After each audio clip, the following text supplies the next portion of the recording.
এই তোর কি হয়েছে? তুই কখন থেকে ফোন দিচ্ছি, ফোন টোন ধরিস নে, ফোন বন্ধ, মন বেজার কে? তো খারাপ কাজ করলে তার সাজা ভোগ করা লাগবে,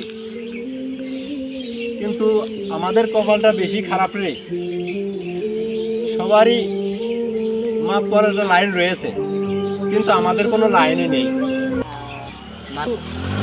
বুঝলি, যে যত খারাপ কাজই করুক, লাস্ট ফিনিশিংয়ে সবারই জান্নাতে যাওয়ার আশাটা থাকে, কিন্তু আমাদের সেই আশাটা নাই রে।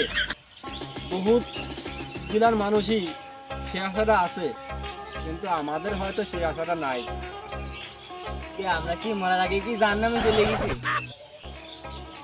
তুই বুঝেও বলতেছিস না। আমাদের রাজবাড়ী 2 আসনে জামাতে ইসলাম দাঁড়িপাল্লার কোনো প্রার্থী আছে? দাঁড়িপাল্লায় যদি প্রার্থী না থাকে, আমরা দাঁড়িপাল্লায় ভোট না দিতে পারলে কিভাবে জান্নাতে যাবো? বন্ধু, লাস্ট একটা অপশনই আছে রে, আমাদের ভোটটা কাটে অন্য আসনে দিতে হবে। বাপ বাপরেও ছাড়ে না, লাস্ট একটা আশাই ছিল।